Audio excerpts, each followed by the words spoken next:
Time now for this week's Health Matters. Paul Critz with you, along with physician assistant Lynn Szabo. And the topic Lynn brought in today, this week, well, water. Wait, I read that wrong. Well, water.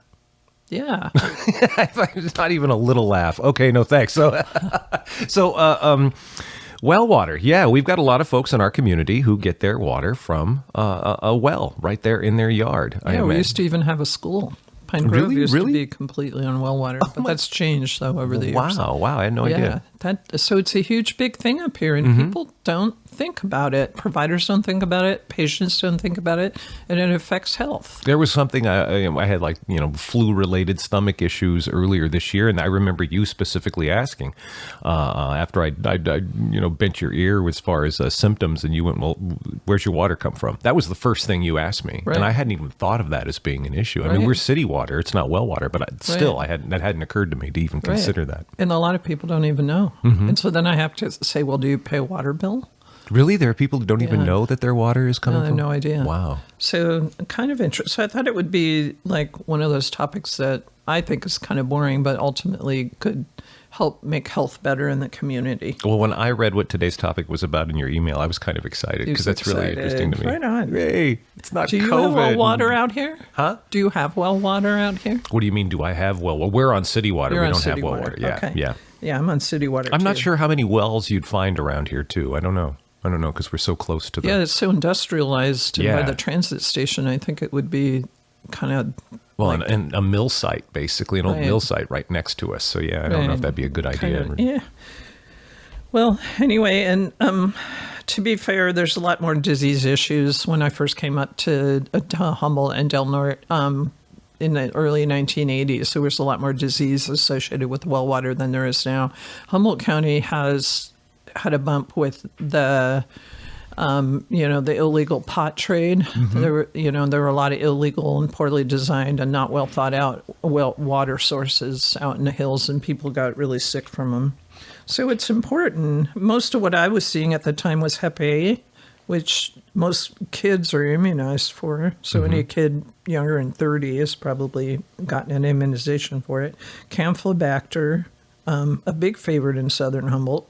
Giardia, also common in people who camp a lot or who hunt. Right. Yeah, that's what you take the iodine tablets for when you go backpacking, right? And Cryptosporidia, which I have seen people get just from city water, but not around here. Okay. So So if you look at well water in Wikipedia, there's obviously a lot of passion behind whoever wrote it. But an interesting factoid is that humans started digging wells in the Neolithic age.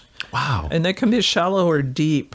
So what we're really talking about here mostly is shallow wells, because those are the ones most often used for drinking water and the ones most often contaminated by bacteria, viruses, parasite, and fungi. I didn't see the fungi coming. That's how they get you. Yeah. It always struck. I'm just trying to go back to like a Neolithic person who's going, we need water. What if we dug into the ground for it? I mean, they watch the elephants do it, and then they go, "Oh, there you go," because they dig in to get down to something. That's an idea. Oh, crafty elephants. Or maybe elephants. they decided to bury something and happened, and it kept filling up on them. Right. It was probably a woman. I'm just saying. So anyway, I bet it wasn't a woman did the digging. Clearly. But she was in charge, right? Is that what you're saying? That's what I'm saying. So most contamination is so gross, it's from fecal origin, but there's also, you have to consider there's toxic chemicals, like probably in the Central Valley. It's a bigger problem. And they can have chemicals like gasoline, dry cleaning chemicals, and awful things like rocket fuel or airbag inflators. We're dirty, filthy creatures. We're just not good at cleaning up after ourselves. No. And then also other contaminants like lead, chromium, arsenic, radon, and uranium. Wow. So the listener might be at this point going, then why do I want to know this? Because this all sounds expensive to fix, and maybe I should just go down to Safeway and get bottled water. So now I want to be... Well, I have questions. About specific, like, do you have any idea how many folks who in Del Norte County who enjoy water do so from a well? as compared to people on I don't have the any city water? statistics, and I think it varies probably from community, like Cayuchi. Douglas yeah. Park's all on well water. I know that as a fact. I've seen the well. But, you know, I would think downtown Crescent City, probably not so much. So that's Gasky? location dependent. Gasky would be probably river water, right? Yeah, Would no, they get- Gasky has community water, I'm told, but it's like Trinidad. It's kind of a community water source that sometimes has bad days. Same with Klamath. And Klamath Yeah. had bad tank, right? Yeah, I mean, that was an yeah. issue for a long time. And yeah. they always announce to the community that they're doing a super chlorination, and you know, people should follow XYZ instruction depending on what exactly they're doing. Right. And so, yeah, some days are better than others. Sometimes I think. I would venture. Okay, so a community like say Gasky and Klamath, a community have a community water source. Where's that water come from? I mean, I would assume it's the Smith Probably River and Smith. Gasky, sure, and Klamath and Klamath. Right. But not a well. It would be more of a surface water or aquifer kind of Right. thing. The Douglas Park people feel like the rainwater that's fallen over the eons has percolated down, and then they've got a little spring out there. Okay, now And they fight over it. It's a huge, big resource. They fight I over bet. maintaining it because everybody has a different idea, and they fight over who. It's actually a tiny little spring, and it's mighty. You know, Yeah, It's like yeah. the little engine that could. Right. It's actually fulfilling water needs for kind of a growing little Douglas Park community out there. That's a lot of households, and they do laundry off it, and they you're do right. showers. It is growing. Yeah. There have been a lot of new houses built up there, closer Right. back up to the highway. I was just Right. I don't noticing know that. how many of them are dependent on this particular little spring, but if you actually hike up to it, actually we hiked up to it about 10 years ago to fish a dead squirrel out of it. But I didn't see any mention of that in your. yeah, maybe I shouldn't be saying that. Sorry, Mary. But but they are absolutely staunch defenders of the purity of their water And supply. as well they should be. Yeah. Any difference in concerns with well water as opposed to spring water? Yeah, you can. There's different ways you test it, and scrolling down, I'll get into that. Okay. But I want to say, if I say one thing on Health Matters in all the weeks that we've recorded, What? if you don't drink your tap water because you think it's sketchy, then don't brush your teeth with it. That's the one takeaway That's from the Health one Matters. takeaway. Before I start, Wait. It's not be your own advocate. No. It's not. it's not his healthcare rider privilege.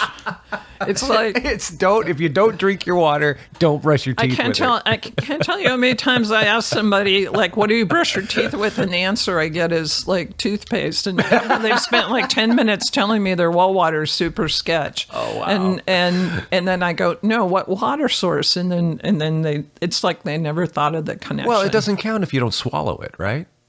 And you think you don't swallow it? I know. Yeah. Well, you don't consciously swallow. So yeah, sure. You're not going. You do swallow it. And remember, germs are really, really tiny. And so just a teeny drop of All water they need is to get in your mouth. Yeah, can screw up your whole work week. So, Wow. Okay. Anyway. All right. Well, there you go. There's the one takeaway from Health there Matters. you go. Pay attention out there. That and get your flu shot around home. Oh, now you're already changing. now I'm on okay. a roll. But so I would say pay attention to your system. So that's the second thing is if I say, well, first of all, are you on well water? People have to think a little bit to figure it out. And then we decide if you pay a water bill, you're probably not. Yeah. And then if you're a renter, you might not even know. Right. Because water might be included in your rental fee. And so you have no real idea. And this is kind of the thing that's out of sight, out of mind. They have no real idea if their well is safe. If they have a well in the beginning, is their well safe? When it was last maintained, what kind of safety? Because some people are super into this and they've got like all UV lighting and all this kind of filter and high tech and they check it constantly. And those people never have a problem. But it's the ones that are like scratching their head wondering. I think most people don't even think about it. Right. Yeah. Up in Douglas Park, do you know? Do they have how much processing they have with their spring water up there? I think it's pretty minimal. And I don't know if I think probably, there's an independent sort of people that moved out to Douglas Park like a couple decades ago. And I think they pay attention to it. The people that I know out there, they talk about their well like they talk about their car, kid, right? or their kayak, lovingly and tenderly, and they pay attention to it. But I don't know that everybody out there does, because there's certainly city people that have moved in and built, and I don't know if they necessarily pay attention to it. Wow. But It's an interesting kind of interplay then between like that kind of, I don't want to just, it's going to be broad stroke no matter how I say it, but the kind of rugged individual who goes out and digs himself a well and builds a house and takes care of it. And then somebody who moves up here, has a McMansion built close to the Smith River and doesn't even think about where the water comes from when they turn on or maybe tap. they think about when they initially built it and they get like a gee whiz system with not too much idea it has to be maintained. So, yeah, I think if I was living out in Douglas Park, I would count on either professionals or a roommate who has an interest in it or something. There was a piece of property that my first wife and I were looking at years and years ago, and one of the biggest turnoffs, and it was right up the road here on Elk Valley, and a beautiful piece of property. And the biggest turnoff was the well water, where we had visited, and this was something going and looking at the home. We'd done a couple of walkthroughs and walked around the property and all of that before the realtor had said, oh yeah, and the people who lived here before went up the street to their neighbor to get their drinking water. And I'm like, what? And it had like iron contamination and other sorts of, I forget what other kind of contamination, just here in Elk Valley down here on the floodplain. I'm not surprised because of the industrial history. It borders on some stuff, like I said. Or you might say, what happened during the tsunami? Oh, God, right. Well, the tsunami wouldn't have gotten to it. It was far enough up. It wasn't. No, but weren't there some propane tanks that were damaged and some in 64? Yeah, I think. Well, yeah, but nothing. I don't know. Nothing farther really know. than up. I mean, it didn't even get up to us. So when it drops down into the water table, water moves, right? Right. So, but I'm not sure how much of that with the ocean right here too. I don't know either. Yeah. But I don't know. It just seems. There's a lot of things you have to think about. Right. And each well can be different too, just as each plot of land can be different when you look at it. But we have local resources that are really good. Okay. And this is the part where what's the average Del Norder to do? And usually it's like, I don't know. Good luck. Go to Humboldt, go to Reading, go to Medford. No, but this makes sense that we'd have resources here. We have great resources. So the water quality lab, everybody knows that it ironically, is right next to the poop plant. It's not the poop plant. It's the waste treatment facility. Sure, whatever. Nobody knows what I'm talking about until I say poop plant. Okay. Which, and I have to say this every time the poop plant comes up, is I've gone and done pictures for the city down through the poop plant. Yeah. And it is wildly impressive. It goes like 3 stories down into the ground, the tanks, the systems, it's like being on a starship. It is really impressive. I hope it works. It certainly looks like it should to the layman coming through. It looks taking like pictures. it definitely looks like it's maintained. There's workers there all the time. It was one I was interviewing the mayor back when he was the mayor, when Blake Inscore was. And we were talking about it and talking about the issues, and there have been problems with paying for it and all of that. And he said, "Look, we got to face it as a community. We needed like a Nissan. We built a Lexus." Very nice. Yeah, it's pretty very cool. nice. It's expensive, but it is state of the just art. the kind of people I would trust with fluoridation. So no, let's put that up to a vote. Anyway, Yeah. that's a whole other issue. We will get into that too at some other time, but we can So continue. they have a lot of, you can go online. This is not hard information to find, but they have testing mostly for coliforms.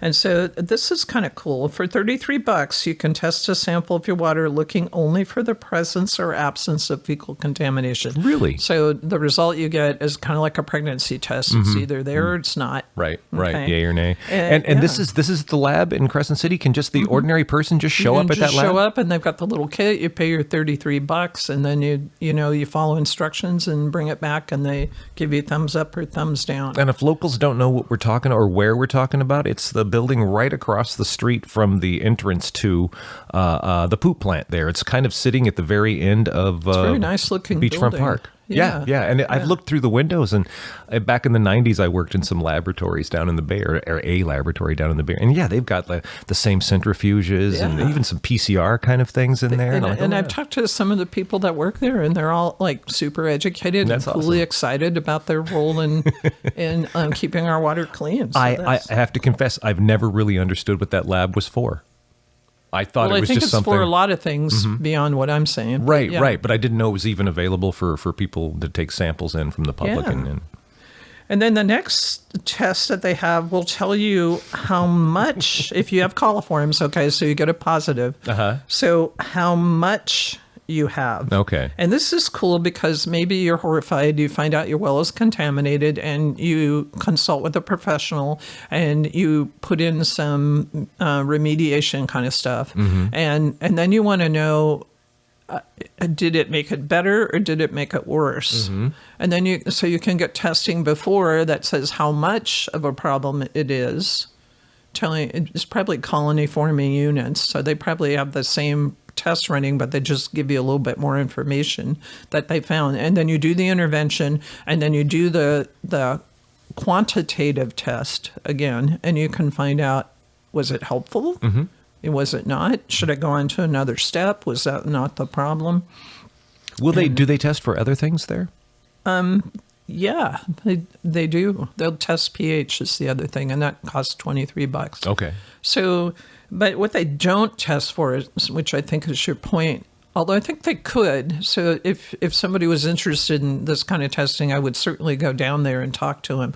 I once randomly got my house in Crescent City, kind of, down by, the neighborhood South Pacific, got randomly chosen to be tested for things like arsenic and cadmium. Oh, wow. Yeah, okay. and lead and stuff like that. And they basically, you get up in the morning before you do anything, before you flush, before you brush your teeth, before you, then you get a sample of water, take it down there with, documentation that they've given you, and they check it for like 50 things. So they need it like to set overnight, right? Is that why? Is that why you get it in the morning? Because then you're going to get hypothetically the most concentrated. Right. And so I suppose if you had a real concern, that I know they have the ability to do that, or maybe they send it out, but at least they were able to do it for a randomly picked group of people, and they do it on a yearly basis. Oh, okay. And so random good luck to me. So, and they provided me with the results. What were the results? Do you recall? It made me still drink my water, still brush my teeth with it. Okay. So really nothing toxic. It just seems like it's kind of a screening every year then they do of city water. I mean, that's what they're looking at. It's a random check to see how, what kind of job they're doing. Nice. So, but you can also pick up kits for not too much, like $40 to $50 on Amazon, and you could do it yourself. The problem is when I did my random thing, if there was a problem, then I would think they would have fixed it. I mean, I have that hope. What do you mean? Well, it would have represented a problem in a neighborhood, I think. Well, I think if it's city water, it may have represented... Yeah, or maybe the town. Right. Okay, I don't know. I mean, it depends. Maybe there's only lead pipes in certain And it might be, neighborhoods, or there's like one tank that it all comes from over by Walmart, right? So I think they would have like a legal obligation to hunt that down and correct it. I think, yeah, sure. Yeah, unless you live in Flint, apparently. Wow. But I also think that if you get a random kit off Amazon and you find a problem, then how do you fix that? I suppose it depends. Gotcha. If you have your own well and you go down to the by the poop plant to the water quality lab there, and my guess is they're really nice people and they'll give you some information, but they're not necessarily financially or time responsible for solving your problem. Sure. I think you might have to hire outside people, and I know they have water quality labs also in Humboldt County who do that, who are consulted by people who live super rurally constantly. Right. That would seem to be like you would be escalated in that regard. Like if you had some sort of... I think the local water quality people, and maybe even the ones in Humboldt, because there's more private labs in Humboldt. This one that we have seems like city driven more. Then you could get more information, and I think at that point you're probably talking about expensive options. For testing or for Not mitigation? for testing, but mitigation. Okay. Yeah. Okay. Sure. Yeah. I mean, that could be opening a can of worms. Now, if I was a landlord and I was maybe not super interested or invested in the health of my tenants, I might want to just never look at that or never open that box of Hey, worms. nobody's gotten sick. No harm, no foul. Yeah. So I think it could be really complicated after that. But these are important because the kind of diseases that there's a lot of endocrine disruptors. So they're thinking problems like endometriosis or polycystic ovary disease or fertility issues can all be tied to heavy metals and water. Really? Wow. Yeah. So this is a deal. Yeah. Yeah. And if I live rurally, Douglas Park people have great faith in their well water, and I don't know why they have it, but it would make me a teeny bit nervous, a teeny bit nervous. To be drinking off a well and not being like super scrupulous in my understanding of what was going on. So I lived, and I like to mention this every chance I get, up at the top of Low Divide for about a year and a half, off grid, and it was wonderful. It was very nice, very nice. Absolute wrong person to live with up there, and that's why I'm not still living up there. But as far as the property goes, oh my God, I would love to have my ashes scattered there. It was wonderful. Spring water right behind the cabin. There was an embankment. Did you raise kids there? No. Yeah, No. see, this is more for kids too. More for kids how? Because the toxins in water affects kids more than Well, it affects yeah, sure. adults. Yeah. Young growing things are. No, that's a affected more in general. good point. Yeah, because we had like you were talking about the little engine that could. We had it bubbled up, and it wasn't an impressive hole in the ground, but it was just a hole in the ground, Right. and water came out of it. And there had been previous people who'd built the property had a hose basically or pipe intake right there in the hole, and another tank that was slightly downhill. Yeah. That over time, over the course of, depending on how much it was raining, or even in the driest summer, it would take a couple of weeks, but that big tank, and it was a big tank, would fill up, and then I'd have to pump it up the hill to a couple of other big tanks that would then gravity feed the house, and never thought about it at all. Just drank it. So no filters, no No UV. filters came out of the ground into a tank, into another tank, into our house, into our bodies. Never had an issue. Not once. Nothing. So never funky taste or funky smell or. No, it was wonderful. We got one of those Jetstream things and made carbonated water, and then we take the berries that we pick on the property and make flavored carbonated water with our own spring Southern water. humbled of you. It was very, So but never an issue at all. And that was a spring, and so that's why I was asking difference between, say, a well water, which is maybe coming up out of a water table sort of thing, Right. where it's more sedentary, Right. as opposed to something that's burbling up the top of a right, mountain. yeah, and there's different testing that's better to answer questions about different ways that you get your water.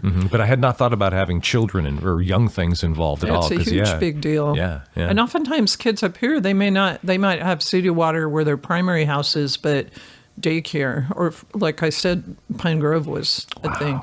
Wow. So the other thing I found at the website for the water quality plant was kind of like troubleshooting for well problems. And it's not like 3 things. It's like 45 things, really thoughtful ideas. You could do this, if this, then that.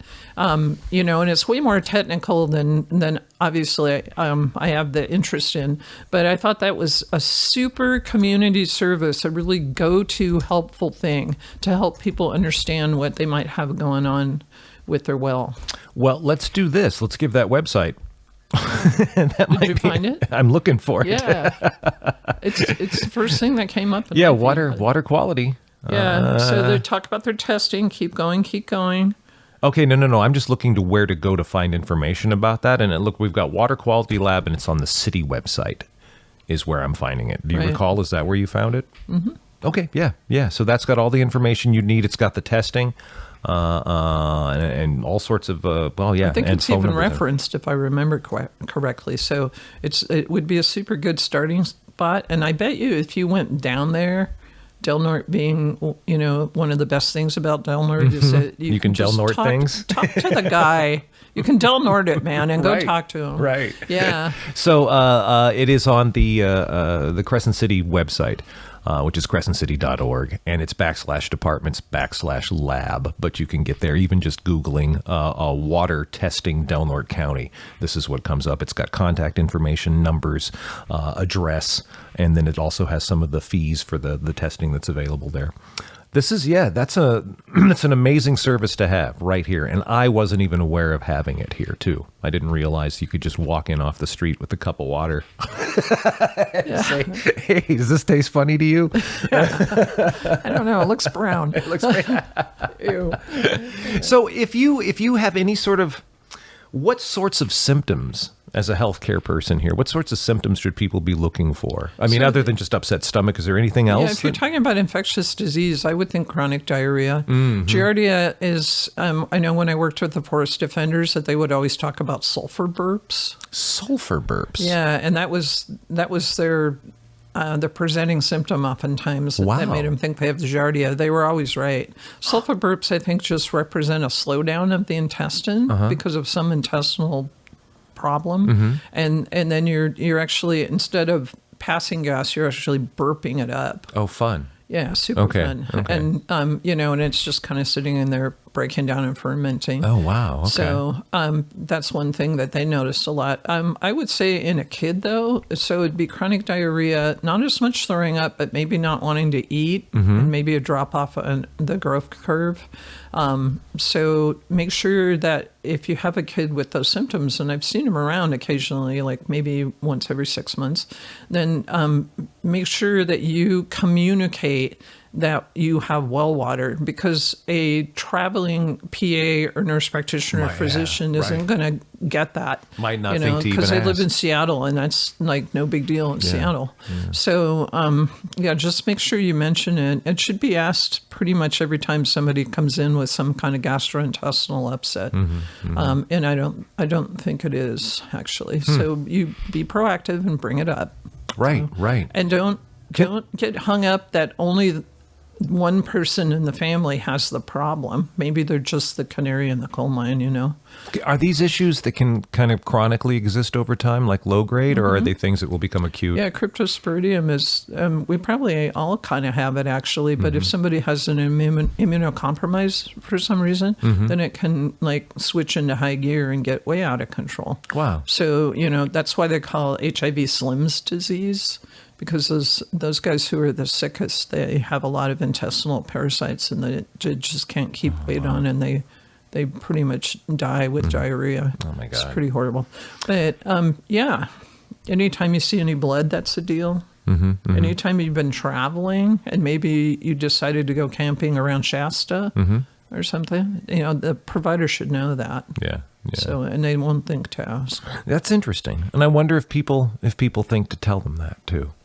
No, because that's why I'm bringing this whole topic up. This is so off the radar for people. And if you ask him, so if you get through you do have well water, is your well maintained? And then they just look at you and blink. Yeah. Because if they're renting, they have no idea. Right. Wow. So, Wow. super important. And we have a great resource to solve it. I was super happy to see that. Yeah. And it's always been the water is one of the things about living in Delnor County that I've always been kind of proud about, right? I know where the water comes from. Right. I can go show you where our water comes from. Right. That's neat. I like that. But that doesn't mean you just stop looking at it and stop being vigilant about it. Yeah, and I know I had a plumber out at my house for a bathroom sink that was stopped up, and it was stopped up with a lot of little grit that looked like river sand. And I said, what's that? And he said, oh, that's how you know that this water's from the Smith. And Really? he said, like that was a badge of honor or something. And I'm like, I don't know. I'm an infectious disease PA. I guess I just assumed we had some kind of sieve or filter or something that the water went Not through. at my house, apparently. But I don't have any arsenic or lead. Okay. It's cadmium or any just of the that. grit. Uranium, any of that. Radon. Well, and that's a legitimate concern up here. Every mill site is toxic. Every mill site around, and there were dozens of mills in Delnor County, all around us, right up the street here, right downtown, just all around. And it's all selenium has built up, all sorts of heavy metals build up, Right. And just every one of those can get into. That's why we salute Cadre Point, because areas of wetlands like that are kind of like correction facilities for Sort that. of like lungs, kind of like that. Yeah. Well, kind of like detoxification. Yeah. Just why? Just like an evaporation pool, or what? How does that work? No, I think organisms, like weird, sure, little, okay. weird little things that we try not to think Breaking about. down Yeah, and break stuff down. Try not to. Yeah, yeah.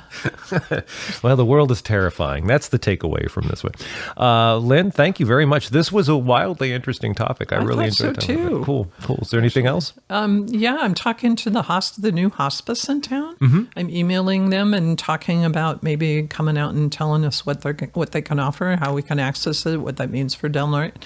And I also have a physician, Terry Raymer, who used to do the Health Matters equivalent when KHSU had a vibrant community When it was a radio station? Right, yeah, He yeah. got shut down in the Great Purge. And he's like bouncing all around and wants to do a show. So we'll see. He's Right a on. diabetic expert, mostly works at UHS, but got a lot of good ideas. Okay, cool. That sounds fun. I'm looking forward to all of that. Thank you very much for this week's Health Matters, and when we'll talk again next Sunday. We will.